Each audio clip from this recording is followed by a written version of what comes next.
آج سے کروڑوں سال پہلے اللہ تعالیٰ نے اس کائنات کو تخلیق فرمایا اور پھر حضرت آدم علیہ السلام کے ذریعے اس کائنات کے اندر انسانی زندگی کی بنیاد رکھی۔ اس طرح اللہ تعالیٰ نے بے شمار قوموں کی بنیاد رکھی اور اس روئے زمین پر بے شمار قوموں کو آباد فرمایا اور ان قوموں کی طرف اپنے بے شمار انبیاء کو مبعوث فرمایا۔ ہر ایک قوم کی طرف مختلف انبیاء کرام ان کی رشد و ہدایت کے لیے تشریف لائے، یہاں تک کہ 1,24,000 کم و بیش انبیاء کرام اس روئے زمین پر جلوہ افروز ہوئے۔ پھر اللہ تعالیٰ نے پیارے نبی صلی اللہ علیہ وآلہ وسلم پر نبوت کا دروازہ بند کر دیا۔ اب قیامت تک کوئی بھی نبی اس دنیا میں تشریف نہیں لائے گا۔ پیارے دوستو، اس طرح بے شمار انبیاء کرام اپنے اپنے وقت میں اپنی اپنی قوموں کی طرف آئے، لیکن 4 انبیاء کرام ایسے ہیں جو آج بھی زندہ ہیں اور آج بھی لوگوں کی مدد کر رہے ہیں اور ان کو ہدایت کی طرف بلاتے ہیں۔ یہ 4 انبیاء کرام کون کون سے ہیں اور اللہ تعالیٰ نے ان انبیاء کرام کو کس وجہ سے زندہ رکھا اور ان کے زندہ رہنے کی کون سی وجوہات ہیں؟ مختلف روایات اور احادیث کی روشنی میں 4 ایسے انبیاء کرام کا ذکر ملتا ہے جن کو اللہ تعالیٰ نے آج بھی زندہ رکھا ہوا ہے، اور یہ کب تک زندہ رہیں گے؟ پیارے دوستو، پہلے نبی جن کو اللہ تعالیٰ نے موت نہیں دی، جن کا ذکر اللہ تعالیٰ نے قرآن مجید میں کیا ہے، وہ حضرت عیسیٰ علیہ السلام ہیں۔ جب حضرت عیسیٰ علیہ السلام نے نبوت کا اعلان کیا اور انہوں نے اپنے ارد گرد کے لوگوں کو جمع کیا اور ان کو جمع کر کے بتایا کہ میں اللہ تعالیٰ کی طرف سے بھیجا ہوا نبی ہوں اور میں دعوت حق دینے کے لیے مبعوث ہوا ہوں، لیکن جس قوم کی طرف اللہ تعالیٰ نے حضرت عیسیٰ کو مبعوث فرمایا وہ قوم یہودی تھی۔ ان کی کتابوں میں واضح لکھا ہوا تھا کہ اللہ تعالیٰ کا ایک نبی آئے گا جو یہودیوں کے دین کو ختم کر دے گا، اور اسی ڈر کی وجہ سے یہودیوں نے حضرت عیسیٰ علیہ السلام کو قتل کرنے کا منصوبہ بنا لیا۔ اگر حضرت عیسیٰ علیہ السلام زندہ رہے تو ہمارے دین کو ختم کر دیں گے۔ چنانچہ حضرت عیسیٰ علیہ السلام اللہ تعالیٰ کے حکم کے مطابق ان یہودیوں کو دین حق کی طرف بلاتے رہے اور دعوت حق دیتے رہے، لیکن وہ بدبخت قوم آپ پر ایمان نہ لائی اور آپ کو جھٹلاتی رہی اور آپ پر طعنہ کشی کرتی رہی۔ جب حضرت عیسیٰ علیہ السلام کو یقین ہو گیا کہ یہ لوگ میری کسی بات کا یقین نہیں کریں گے اور ایسی جہالت پر ہی رہیں گے، اسی وجہ سے حضرت عیسیٰ علیہ السلام نے یہودیوں کو ایک جگہ اکٹھا کیا اور ان سے کہا، آپ میں سے کون ہے جو اللہ کے دین پر ایمان لاتا ہے؟ تو ان میں سے تقریباً 12 یا 19 لوگ تھے جنہوں نے کہا کہ ہم اللہ تعالیٰ کی وحدانیت پر یقین رکھتے ہیں اور ایمان لاتے ہیں، اور کہا کہ ہم مسلمان ہوتے ہیں اور یقیناً آپ ہماری بخشش کا ذریعہ بنیں گے۔ اور ان خوش نصیب لوگوں کے علاوہ باقی تمام لوگوں نے اسلام قبول نہ کیا اور عیسیٰ علیہ السلام کے دین کو اسی طرح جھٹلاتے رہے اور اپنے سابقہ دین پر قائم رہے۔ جو چند لوگ حضرت عیسیٰ علیہ السلام پر ایمان لے آئے تو یہودیوں نے دیکھا کہ لوگ اگر اسی طرح حضرت عیسیٰ علیہ السلام پر ایمان لاتے رہے تو ہمارا دین ختم ہو جائے گا،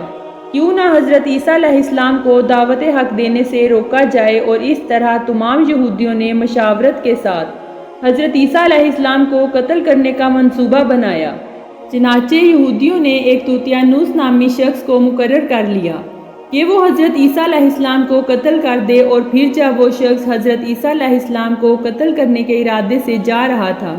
تو اللہ تعالیٰ نے اپنے فرشتوں کو حکم دیا کہ جاؤ اور حضرت عیسیٰ علیہ السلام کو اوپر اٹھا کر لے آؤ۔ پھر وہ فرشتہ حضرت عیسیٰ علیہ السلام کے پاس گیا اور ان کو اپنے پروں پہ بٹھایا اور آسمانوں پر لے گیا۔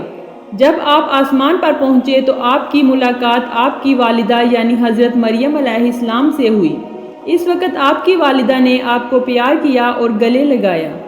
اس وقت آپ نے اپنی والدہ سے فرمایا کہ اماں جان، اب ہماری ملاقات روز قیامت نہیں ہوگی۔ اس طرح جب حضرت عیسیٰ علیہ السلام آسمانوں کی طرف اٹھائے گئے اور اس وقت آپ کی عمر مبارک 33 سال تھی، اور ادھر یہودی باہر کھڑے اس شخص کا انتظار کر رہے تھے جس شخص کو انہوں نے حضرت عیسیٰ علیہ السلام کو قتل کرنے کے لیے بھیجا۔ اس طرح جب کافی دیر ہو گئی تو وہ شخص واپس نہ آیا، تو اس وقت تمام یہودی حضرت عیسیٰ علیہ السلام کے گھر کی طرف چل پڑے۔ آخر دیکھیں تو صحیح ماجرا کیا ہے۔ انہوں نے اس شخص کو پایا جس کا چہرہ حضرت عیسیٰ علیہ السلام جیسا تھا، تو انہوں نے اسے قتل کر دیا، اور قتل کرنے کے بعد انہوں نے دیکھا کہ چہرہ تو حضرت عیسیٰ علیہ السلام کے جیسا ہے،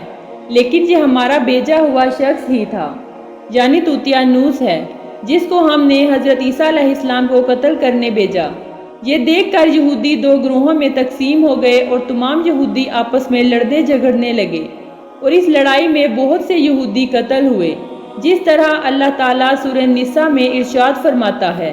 اور ان کے اس کہنے کی وجہ سے کہ ہم نے اللہ تعالیٰ کے رسول حضرت عیسیٰ علیہ السلام کو قتل کر دیا، حالانکہ انہوں نے قتل نہیں کیا اور نہ ہی انہیں سولی پر چڑھایا،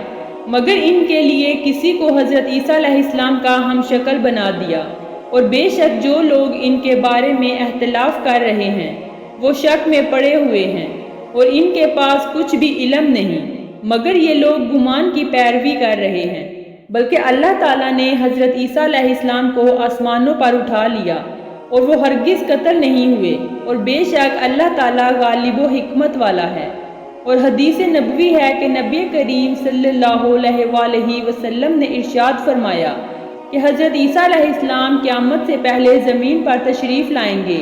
اور سنت نبوی کے مطابق زندگی گزاریں گے۔ حضرت عیسیٰ علیہ السلام ہی دجال کا خاتمہ کریں گے،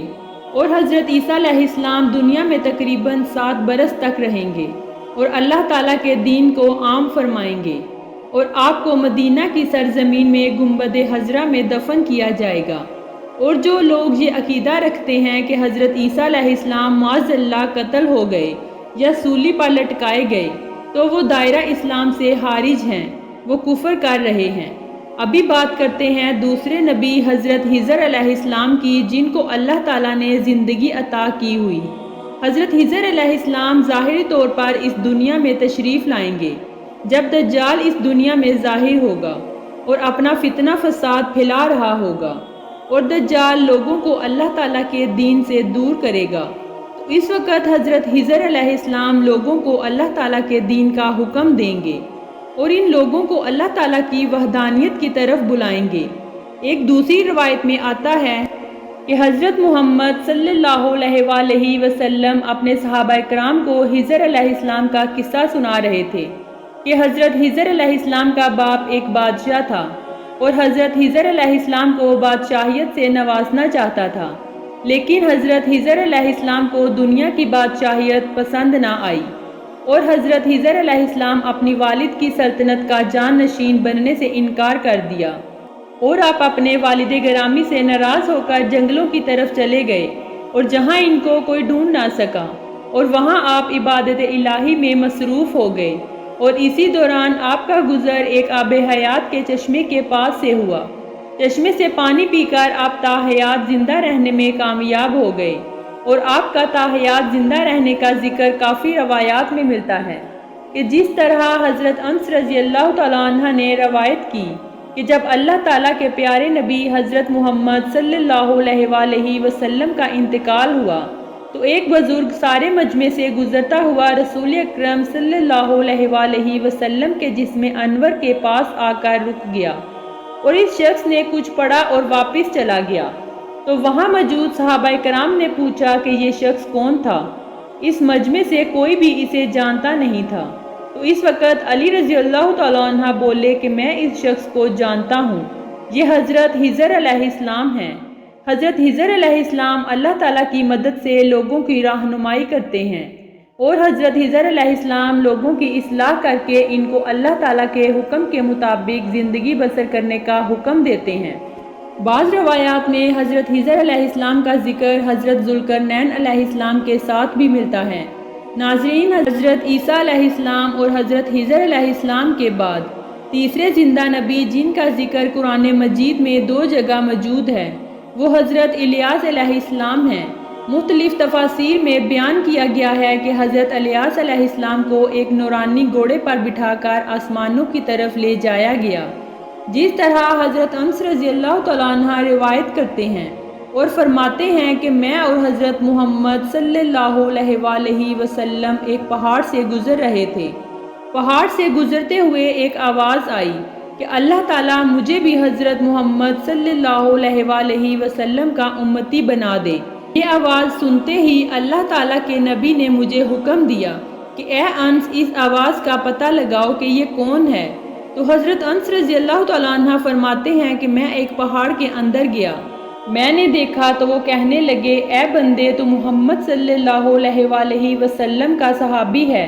تو میں نے جواب دیا کہ ہاں۔ تو اس شخص نے کہا کہ میرا سلام حضرت محمد صلی اللہ علیہ وسلم کو پہنچا دو، اور حضرت محمد صلی اللہ علیہ وسلم کی بارگاہ میں عرض کرنا کہ الیاس آپ سے ملنا چاہتے ہیں۔ اور میں واپس آپ صلی اللہ علیہ وسلم کے پاس آیا اور حضور پاک صلی اللہ علیہ وسلم کی بارگاہ میں حضرت الیاس علیہ السلام کا پیغام پیش کیا۔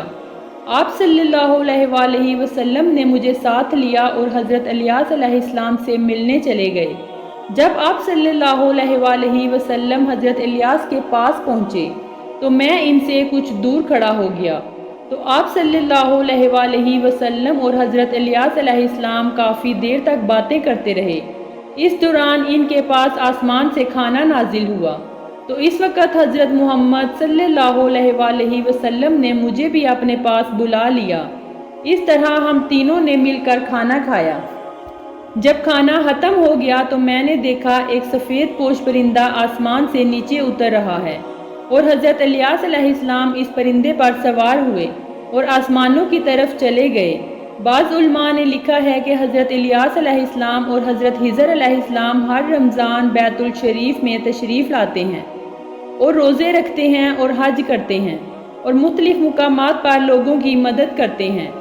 اور پیارے دوستو، اب بات کرتے ہیں چوتھے نبی کی، جن کا نام ہے حضرت ادریس علیہ السلام، جن کے بھی زندہ ہونے کی روایات ملتی ہیں۔ جس طرح قرآن مجید میں سورہ مریم میں ارشاد باری تعالیٰ ہے کہ وہ ایک نیک اور پرہیزگار انسان اور نبی تھے، اور اللہ تعالیٰ نے حضرت ادریس علیہ السلام کو جنت سے اٹھا لیا تھا۔ اور پیارے دوستو، شب معراج کی رات چوتھے آسمان پر حضرت محمد صلی اللہ علیہ وسلم کی ملاقات حضرت ادریس علیہ السلام سے ہوئی، اور بعض روایات کے مطابق چھٹے آسمان کا ذکر بھی ملتا ہے۔ حضرت ابن عباس رضی اللہ تعالیٰ عنہ فرماتے ہیں کہ حضرت ادریس علیہ السلام ایک درزی کا کام کیا کرتے تھے، اور آپ کپڑوں کی سلائی کرتے جاتے اور اللہ تعالیٰ کا ذکر فرماتے، اور جب شام ہوتی تو آپ کی نیکیاں بے تحاشا ہو جاتی۔ حضرت ادریس علیہ السلام کی نیکیاں زمین پر رہنے والے تمام انسانوں سے زیادہ ہو جاتی، اور حضرت ادریس علیہ السلام کو زندہ آسمان پر اٹھایا گیا تھا۔ ایک مرتبہ ملک الموت حضرت ادریس علیہ السلام کے پاس تشریف لائے، تو حضرت ادریس علیہ السلام نے کہا کہ مجھے موت کا مزہ چکھنا ہے۔ چنانچہ آپ کے کہنے پر ملک الموت نے آپ کی جان نکال لی، اور پھر اللہ تعالیٰ کے حکم سے آپ کو دوبارہ زندہ کر دیا گیا۔ آپ نے فرشتے سے درخواست کی کہ میں دوزخ کو دیکھنا چاہتا ہوں۔ پھر آپ علیہ السلام کو دوزخ کی سیر کرائی گئی۔ پھر آپ نے جنت کا ارادہ کیا، پھر آپ کو جنت کی سیر کرائی گئی۔ جب آپ علیہ السلام کو جنت میں داخل کر دیا گیا تو حضرت ادریس علیہ السلام نے فیصلہ کیا کہ اب میں یہاں رہنا پسند کروں گا۔ چنانچہ فرشتے نے کہا کہ آپ اپنے مقام کی طرف واپس لوٹ جائیں، اور اللہ تعالیٰ کی طرف سے حکم ملا کہ ادریس علیہ السلام کو ادھر ہی رہنے دیا جائے۔ اس طرح حضرت ادریس علیہ السلام وہ چوتھے نبی ہیں جو زندہ ہیں۔ امید کرتی ہوں آپ کو آج کی ہماری ویڈیو پسند آئی ہوگی۔ مزید ایسی ویڈیوز کے لیے ہمارے چینل پر وزٹ کریں۔